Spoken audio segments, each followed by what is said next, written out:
Okay, this is Lee Scriven, born in 1959. Well, really, punk personally started for me, this might surprise a few people, back in April 1975.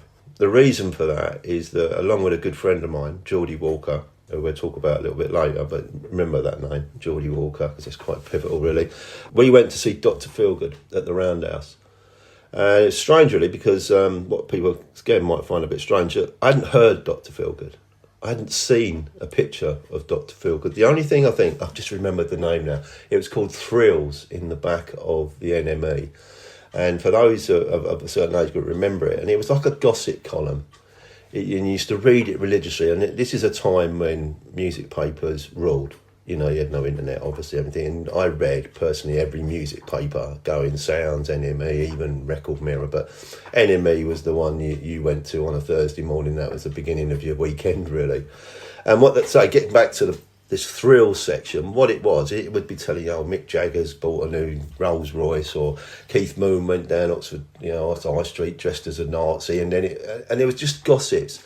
And suddenly in there was this band called Dr. Feelgood, saying Dr. Feelgood sort of had a riotous night at the Hope and Anchor, and it's just saying, who's that band? Never heard of Dr. Feelgood before. So it's quite clever how the writers were sort of just trying to edge them in somewhere in the paper. There's obviously some young journalists who had seen them, and there was this pub rock scene going on in 74, and Dr. Feelgood were leaders in that. And then the other thing that I'd noticed in the paper was this advert for Dr. Feelgood at the Roundhouse. It stood out. It was their logo. If you know Dr. Feelgood, it's quite a distinctive logo. I think the band, whoever's still playing as Dr. Feelgood, still use it. And I turned to my good friend Geordie Walker, who was a guitarist. I said, well, why don't we go? We'd seen the Roundhouse on the train every time we went to London, thinking, that looks good. We went, and it was on a Sunday, I remember that. What was different was when we arrived and we got outside the venue, one, it was heaving. We didn't expect that. I just thought we were just going to walk in. There was queues, and the people were different to what the people were in Bletchley. There was already a look, a different, completely different look. There wasn't many hippies. There was always hippies at gigs, but they always went. But there wasn't that many, and it was mainly a lot of young people, shorter hair. To explain it, probably like the Ziggy Stardust sort of cut, the sort of cropped mullet, but not a long mullet. And they had cap sleeve shirts on and straight trousers. So there were me and Geordie standing there thinking we looked fantastic in our great big 30-inch flares, 3-button. I'm thinking, what's going on? So you had a sense that something was going on. And I say, go back, we hadn't seen Dr. Feelgood. We hadn't seen a picture of them, hadn't heard them. And there was a support band on who were quite good at that time. Some people might remember them as a band called Fumble. No big light show. The Roundhouse was just like the Crawford Arms then, to be honest, the big Crawford Arms. And the lights went down, and then and everyone just rushed in the room, and you could just feel it. They'd obviously seen them, and people were taking their jackets off and throwing them and whatever, and you're thinking, what's going on? And then as soon as they came on, one, it was like, you visually, what the hell is this? And if you've never seen Wilco Johnson before in your life, it's quite a shock, to see him and the way he held his guitar, and obviously the sound. And the place went absolutely bonkers. I mean, audiences of them days used to sit on the floor to watch gigs and then politely clap. No, this was mayhem, absolute mayhem, in a joyous way. And I think if you've seen that bit in the film of the Blues Brothers where they go to the church and John Belushi stands in and a big light comes down on him, I'm sure there was a light on me and Geordie just sort of going, oh, what is this, So, 2.5 minute songs, 3 minute songs, really powerful. And it absolutely blew us away. But we didn't say a word while the gig was going on. We were just transfixed in this vision and the sound of it. So, I'd liked bands like Led Zeppelin, Pink Floyd. I didn't really like Pink Floyd that much, but, I appreciated what they were. Genesis, Stones, Who, and Rod Stewart's and the Faces. But by 74, 75, they'd really gone up their own backsides, to be honest. And you couldn't really associate. The music they were putting out wasn't as good as what they put out 4 or 5 or even 6 years ago, especially the Who and the Stones. And the point I think people understand what I'm saying, they were unreachable. You couldn't really identify with them anymore. You appreciated them, but they didn't connect with you on an emotional way as the way Dr. Feelgood just had. So Dr. Feelgood at that point, I just sort of like swept the table. I didn't really want to know about the Rolling Stones and the Who. I'd sort of given up on them, even though I love the Who still to this day, and the Stones, obviously. But at that moment in time, I brushed them aside, and it was like a steady drip then until perhaps the punk that people No, as in from that 75 through to 76, back in the night the Dr. Feelgood single come out, it nearly tried. You know, so it was proper underground. It was only the NME flying the flag for them, but they were bigger than what people were giving them credit for. Then their album Malpractice, which I've led to believe that was, who's the drummer out of Blondie? The drummer out of Blondie got that, and he took that back and was playing it to the Ramones and all that. So that's Feelgood were a pivotal band. In the NME, suddenly you started seeing this name, the Sex Pistols. Probably first in this Thrills column. If you ever get a chance to see it, people, you know, try and find it. You might be able to find it and you'll get what I mean.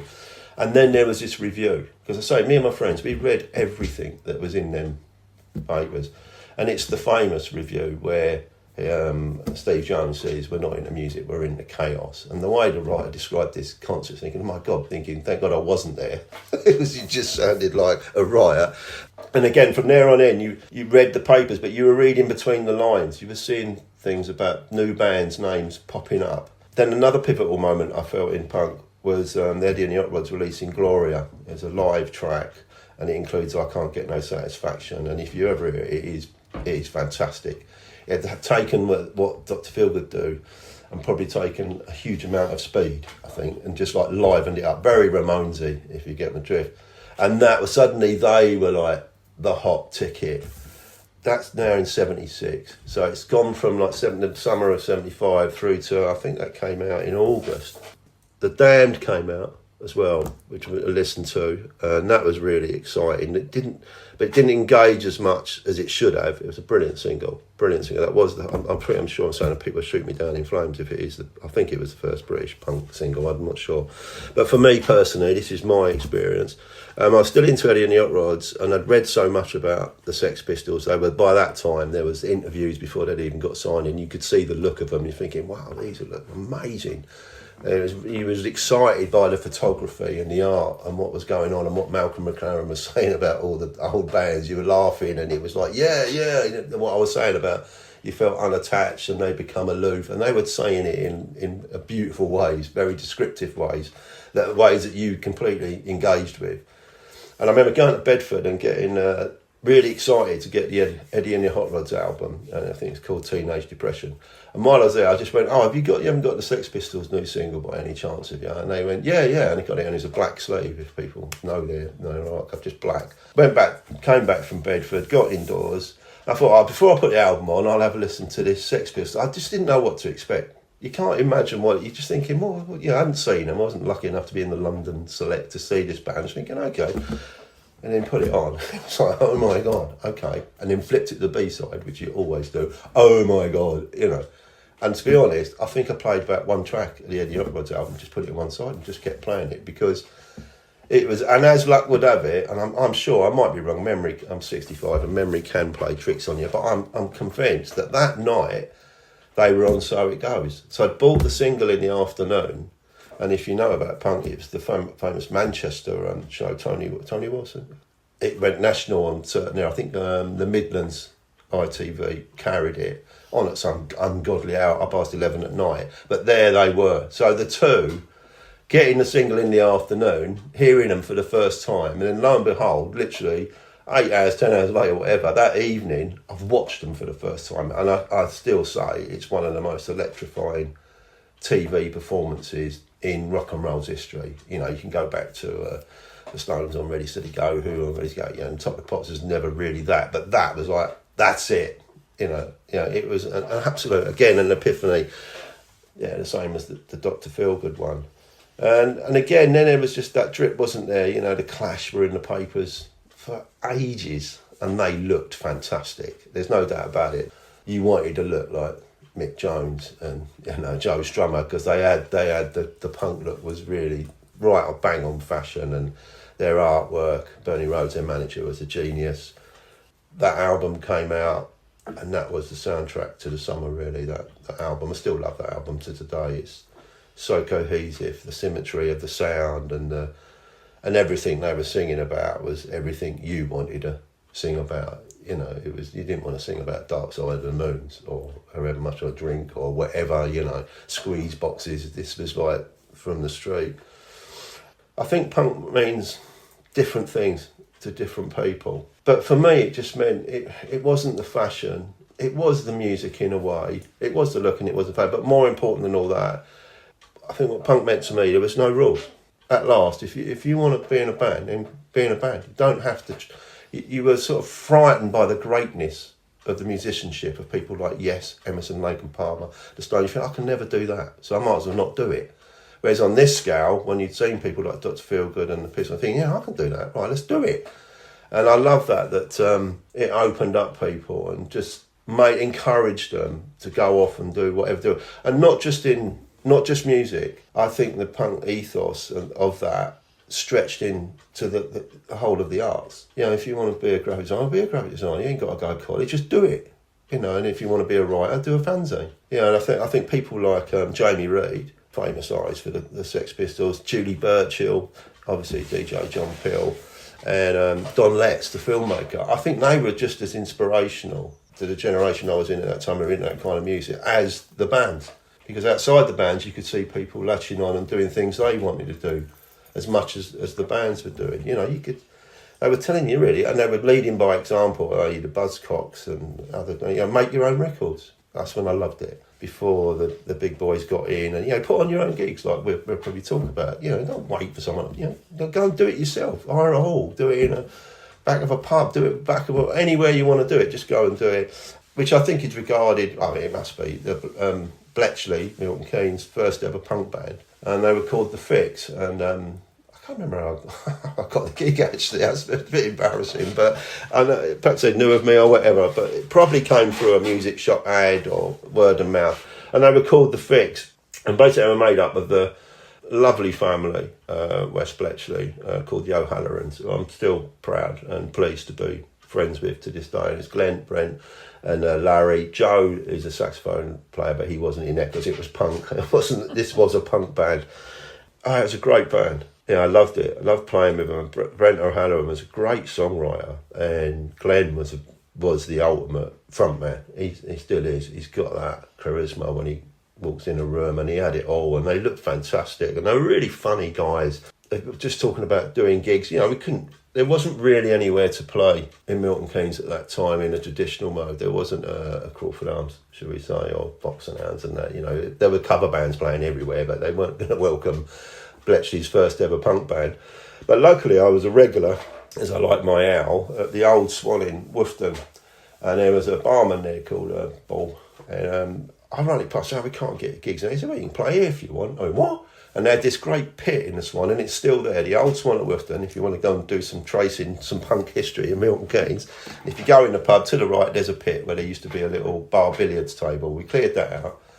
And what Bobby did was a master stroke. Beer was quite expensive then, probably as expensive as it is now going into a pub, but he got a pills promotion. So he had pills at half price. The gig was not advertised, nothing in the papers, obviously nothing on the radio. It was all word of mouth. And it was absolutely fantastic. We thought there'd be a few mates turn up, but it just seemed like the entire alternative society of Milton Keynes descended on the Swan. The barman was ecstatic. He must have made a fortune.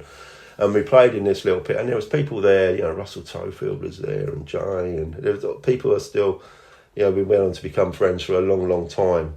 And they were looking down at the band, throwing beer at us and everything, which was quite funny because I think Russell Tofield threw a sort of pint of beer over me, and I wasn't that pleased at the time. But then it fell on my drum kit, and every time I hit my drum kit, it exploded with the beer going up in the air. So it looked like a stage act. And I thought, I like this. This is great. Thanks, Russell. It was a really good night. It's a fantastic time in music. We're talking sort of 79 and that, and punk was really starting to expand. It had gone from the three chord powerhouses of the Clash and the Sex Pistols, and people were really starting to musically expand. And I think Brent wanted to do the same, and much to my, annoyance, not to me, I didn't want to. I still wanted to be the Sex Pistols and the Clash. So we left. We left on pretty good terms. I was at the ump that I didn't want to do what I wanted to do, and he probably had the ump that I didn't want to do what he wanted to do. But we've remained good friends. Then basically it was a lull really. I didn't do too much, and then along came Fictitious. I must adjust.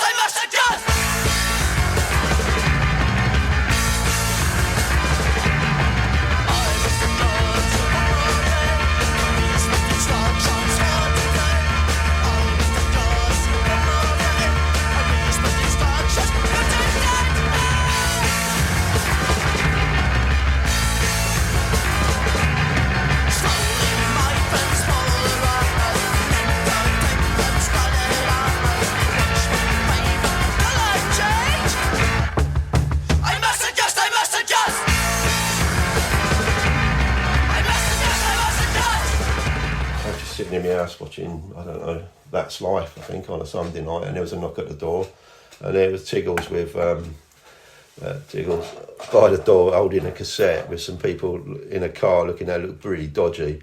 I think it must have been Simon Donbaran who drove him there, his brother. And he said, Brent told me, you're a drummer, do you fancy drumming for us? And I went, well, yeah, I don't know, what is it? And he just shoved a cassette in me and he said, have a listen to that, if you fancy it, I'll call you tomorrow. And I went straight in and didn't really want to watch That's Life, put the cassette on, and it was absolutely brilliant. I didn't know what again to expect. Some of the songs you may remember, I Must Adjust, and I'm not sure if Whiteface Boys was on there, but it was enough to go, oh yes, please, because it was aggressive, and the lyrics were really good. White-faced boys are back on the street.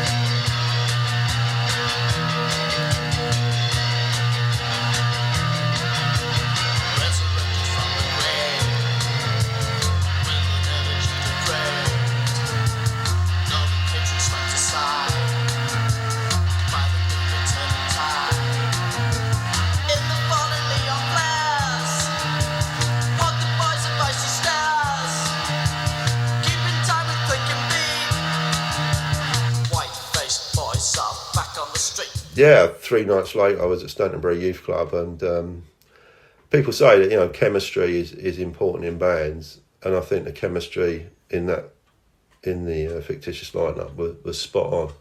There's some eccentrics in there like Biffo, the keyboard player, and Trevor, the original bass player, who sadly passed away, and then Jamie, and Pat Milne and Tiggles and myself. It just really gelled. It really gelled, and it was really enjoyable. And then I got to experience things again I'd only ever dreamt about, i.e. going into a recording studio. I can remember going into the recording studio in Stoney, where we all went. I felt I was in Abbey Road, I was living the dream, in there, did our songs, and it was really good. So Tiggles was, again, like Brent O'Hanlon, was a great songwriter. His lyrics were just fantastic, and I think Pat wrote most of the songs with him, and they had some great songs. I'll say Whiteface Boys, I'm in Fashion with the 1980s, Devotion, Confused. I was just like, yeah, this is it. And I was like, living the dream, really. And at that time, other bands started coming through as well. And one of the clever things, I think Tiggles mentioned it on his podcast, that more by default, I think, that he did, was that we rehearsed in youth clubs. The sound acoustics probably were horrendous compared to what you can rehearse in today. But it was clever because people were running youth clubs like that. We were older and they wanted mentors for the youngsters who were coming in. And it worked. And we played at Stantonbury. And then, I don't know why, we moved camp to Dermot Drive in Bletchley, where we had a back room there. And Mark Page, who went on to be a great musician and a great friend, he used to come in as a little 14-year-old and he started putting my kit up for me and things like that. He was my roadie, I'm embarrassed to say. But it's that kind of thing. And we grew.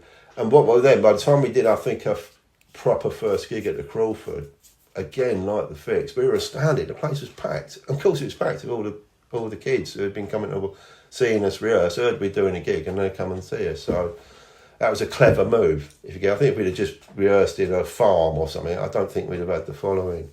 And then again, as Tiggles sort of mentioned, we sort of went into along with a lot of other bands and a lot of other artistic people at the Pear Tree Bridge Centre, and that was great. There was about 4 rooms, I think. We all fought for one room. I think there was one room that was deemed the best, but Dancing Counterparts, as the Dancing Counterparts that came out of the Fix. Transistors, I think Brent went from the Fix to the Transistors and then developed into the Dancing Counterparts. And they were like royalty, they were so good. Everyone was like, oh, Dancing Counterparts, boo, they're so good. But you had to respect that they were brilliant, they were still brilliant.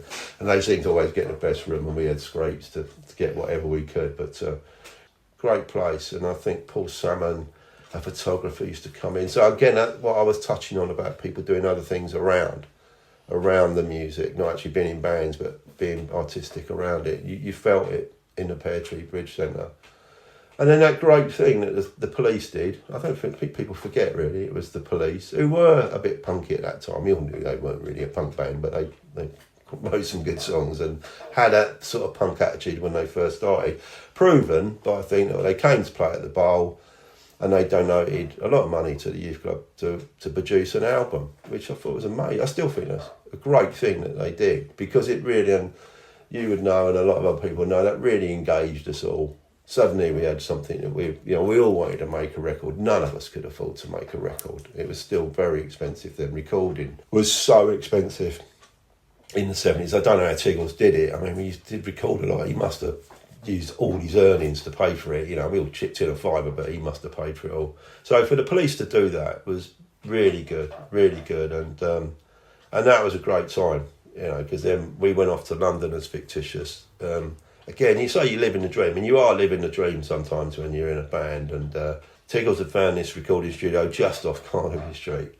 So we got on the train, got down to Carnaby Street, and it wasn't Trident Studios, which people might think it was. I wish it would have been, but great studio. But I was in a drum booth, and it's bigger than a toilet. You could just about get a drum kit in it. And we were all in booths, and testament to the band, which I look back on now, it shows you how much we just lived it, because we just rehearsed nearly 4 times a week. That blind, as in we couldn't see each other, we could only hear each other on the headphones. We did like 3 songs for the album, and I listen back now thinking, wow, okay, that's pretty good in one take, as in not just the guitars and then Tiggles. And I remember Tiggles giving us, there's a lot of money, I think it was like 10 quid, or it might have even been more, because he didn't want us in the studio when he was singing. So he gave us 10 quid, and it was like Christmas. Yay, Biffo with 10 quid, We always went round the pub and like, yeah, and then of course we'd had so many beers, when we come back in, yeah, that's brilliant, Tiggles, let's go, So he got what he wanted, we had no interference. And that was great, again, to have that experience of getting on a train, going to London, it was West End, Carnaby Street, down a little booth in a brilliant studio. Was, I'm indebted for Fictitious for giving me that experience. And from there on in, the album came out, didn't it? And NA Pop, I think, stole the show quite rightly. And Dance Came Back to Well, and the Fictitious came out of it all right, I think, as everybody did. It was great. We were gutted we didn't get played on John Peel, but you can play everyone, and I understand why he was playing the other ones, because they were better songs, fair play to them.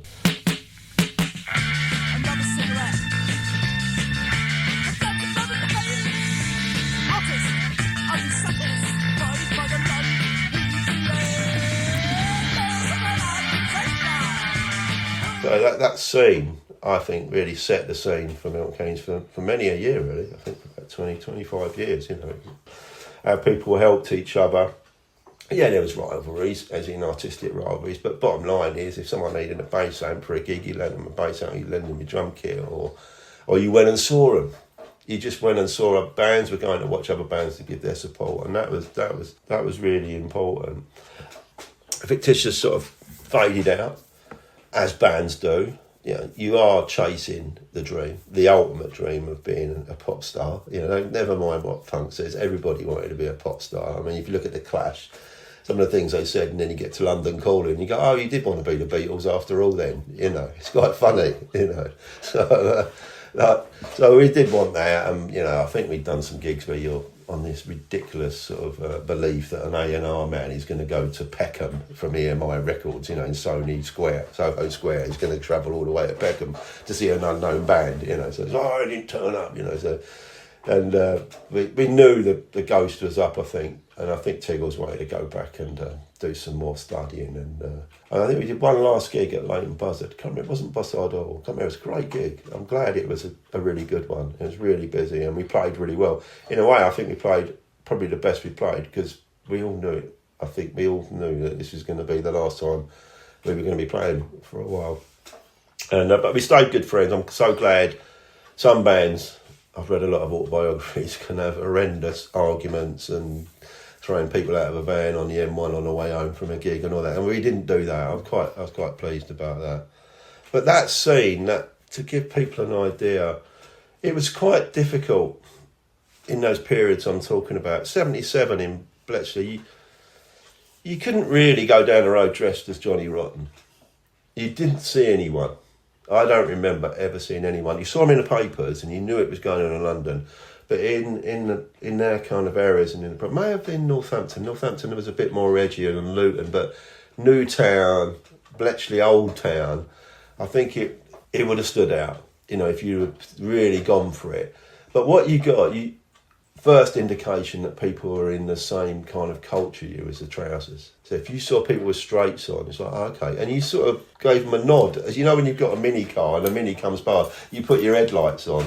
So if you were walking down Queensway and there was a guy in a donkey jacket, you're thinking, okay.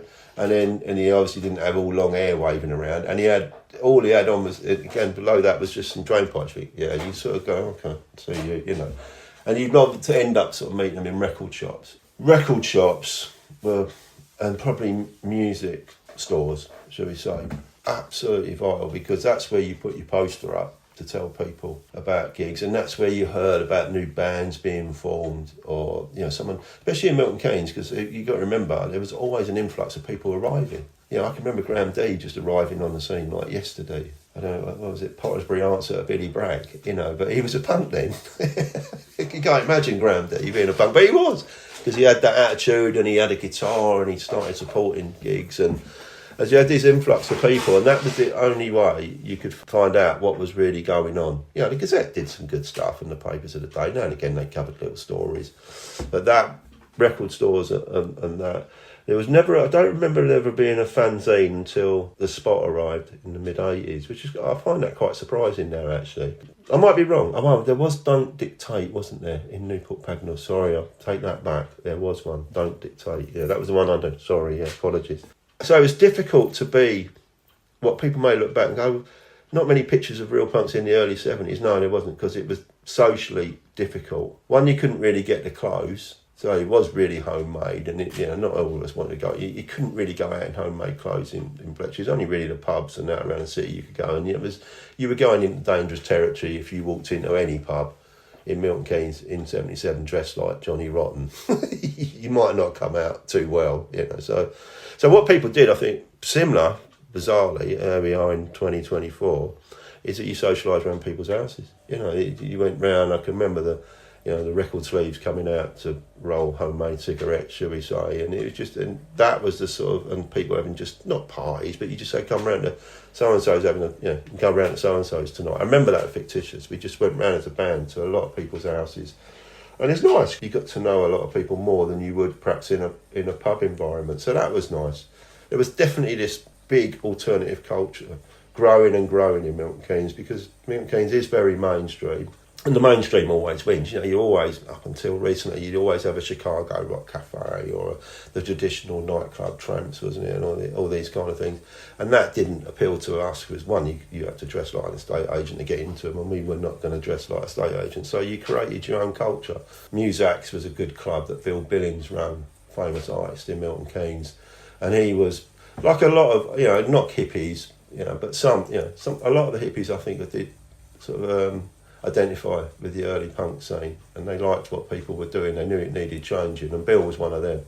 He gave Fictitious a really good gig in New Bradwell at Musax. Yeah, from there on in, it fizzled out. Then I suppose you could say I joined Eddie Stanton, and if you know Eddie Stanton, he's a brilliant solo songwriter, really. He needed a band obviously to put his songs over, and he wrote the famous song, Milton Keynes, We Love You Like F We Do, and you know what the F stands for, and he got national publicity, I think, for proposing to slaughter a guinea pig in the city centre.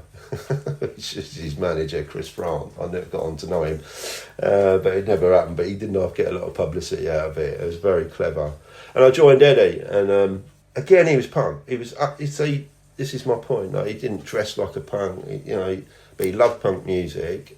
And he had this punk attitude that I'm going to write these sorts of very original material. The best, and Eddie, don't hurt me when I say this, to give an average punter the idea of it, it's very Lloyd Cole and the Commotions, if you get it, and way before Lloyd Cole. And I think that was the problem, that Eddie was doing stuff that if he'd have done it 3 years later, had just come out, he would have definitely got there, because he did get a record deal. That strive that I always wanted to get a record deal came to fruition with Eddie. And that was quite funny, actually, because I was working for British Telecom at the time, and I really liked being a telephone engineer. But not because it was great being a telephone engineer, it's just all the people I was working with were just an absolute riot. You know, it was just great time, great friends. And then when I got the gig to be the drummer with Eddie, and they were working out a tour, and the manager rang me up and said, "Yeah, well, when are you going to give your notice in?" I went, "Well, what do you mean? I'm not giving my notice in." He's going, "No, yeah, this is it. This is rock and roll now. You've got to give your notice in." I'm thinking, "I've just bought a house with a wife." I'm thinking, "No." I said, "Well, what are you on about? Why have I got to do that? You know, rehearsals are not till 7 o'clock at night." I'm like, "Where are you going?" And he sort of reeled off some like, "Well, Birmingham." I said, "Well, I can get there for like, you know, I finish work at 3:30, so I can get to Birmingham by 6 if you want." You know, and I just put them off, you know. So I was quite clever, I think, in a way, not to go totally for dream. If I'd have had a lesser job, I would have.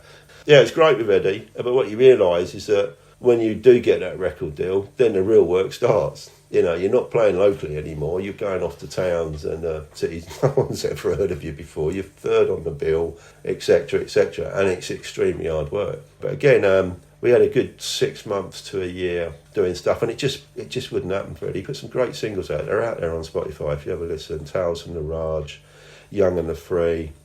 We played with Barhouse, if I'm saying it wrong, excuse me, at the Lyceum. That was great. And that's a funny journey because, as Tiggle said, with Fictitious, my first gig, which I should have mentioned, with Fictitious with Barhouse at Newport Pagnell Youth Centre. So within the space of like 3 years, they'd done extremely well, and I'd done bad to come back and support them at a better venue, if you get my drift. Both had a nice little journey there. Theirs probably far more lucrative and famous than what mine was. And then a few years later, I'm going to mention Ha. People say they're a punk band, but it goes back to that attitude. Yeah, I think Ha were a punk band. The way we approached it, we had 2 drummers. You know, most people didn't dare have 2 drummers, and that was...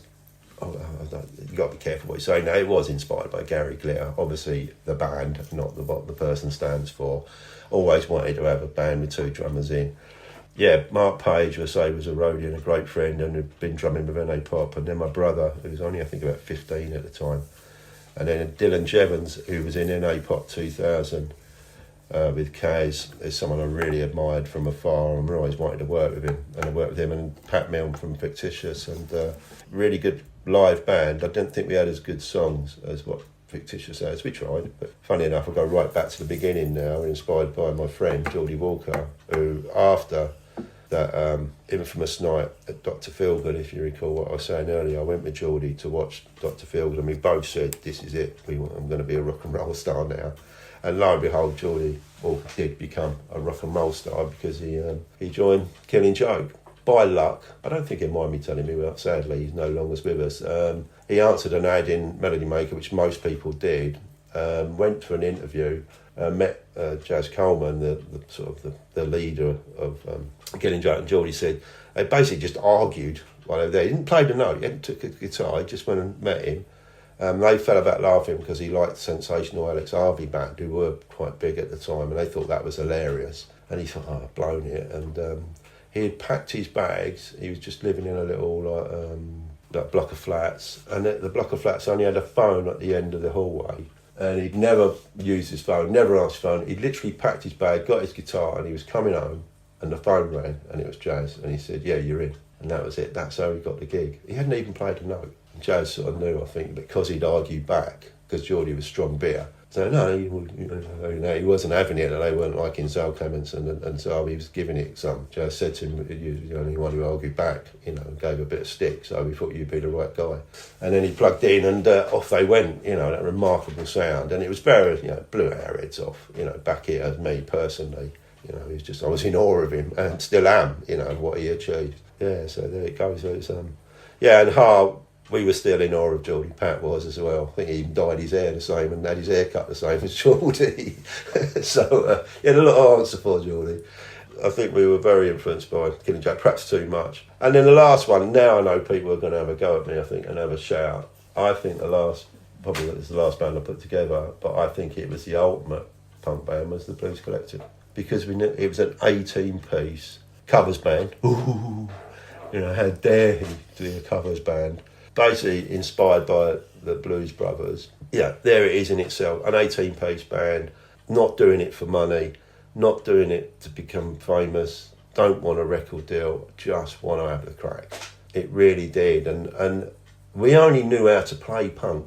We'd only been brought up on it. I should have known better because I was a bit older than the Dylans and the Mark Pages and Pat Milnes and Adrian Street, who was in it as well. But the punk was still in our blood. So we were taking like classic soul songs. And we had Mike Jevons on bass of Exit Stars as well. You know, we were taking these punk soul songs, but we were playing them in a punk style. You know, just like really aggressive, really fast. Our set was like the Ramones. We didn't breathe, you know, no breath between songs. We actually installed our own bar on stage so we could get a drink quickly. So there was no delay in keeping the stuff going. You know, brass section, 8-piece brass section. And I remember George Webley, a famous local musician and entrepreneur, you know, artist, fantastic guy, absolutely screaming at me, "What are you doing? Why don't you just have 8 people in the band?" I go, "Well, what are 8 people? Why have 8 people when you can have 18?" You know. So that's where my sort of punk journey musically ended. But as I said earlier, the ethos of that 75 to 77 of, you know, what was the famous here's 3 chords, go out and form a band in Mark Smith, wasn't it? The great fanzine, the ultimate statement of, but what that was saying was really, to me, not about the chords, is if you want to do something, go and do it. Just do it. Don't hang around thinking you're not qualified, because you're obviously not, but do it. And that has stayed with me to this day. You know, I'm still lucky enough to be fit and able to make some films and write books. You know, I have no right to do that, and some people have seen my films and read my books and would agree, but at least I've done it. You know, I wanted to do it, and that's what I try and pass on to people. I find people, especially with the social media side of things, are very scared and very frightened of getting criticism because it can be fierce, but just take it. I think any true artist, and I don't call myself an artist, if you're going to do something, there's going to be good or bad either side of it. Just sort of learn to deal with it, and the more you do, and you always learn from anything you do. And I think that punk ethos is still with us and survived through decades. You know, I look at Stone Roses, Happy Mondays. To me, they were punk bands. Which is why I really liked them straight away. You could just tell they had an attitude, and they had a different way of approaching things. Nirvana, you know, yeah, punk band. Yeah, they were signed up. They were American. They were massive. Huge, but underneath it all, they were the Ramones. Yeah, they were just brilliant. They were brilliant sound. Yeah. And even Blur, really, Oasis definitely had that punk attitude. Blur had perhaps a slightly one, but still they wanted to be in control. You could go on, I suppose. Arctic Monkeys, and I think in the world we're living in now, I was just knocking it a little bit. You know, social media, Spotify, YouTube. I mean, home recording. I don't think there's anything to prevent anyone from, you know, artistically expressing themselves. That's great. You know, I wish we'd have had Spotify around for them days. We might have a Fictitious album now to listen to, you know, or whatever. Because once you put something on Spotify, it's there forever. You know, people might knock some of these social media platforms, but I think it's how you use them, and I think they're a great tool for people. So really, my memories, and great memories, punk, you know, punk days in Bletchley and around Milton Keynes. So thanks.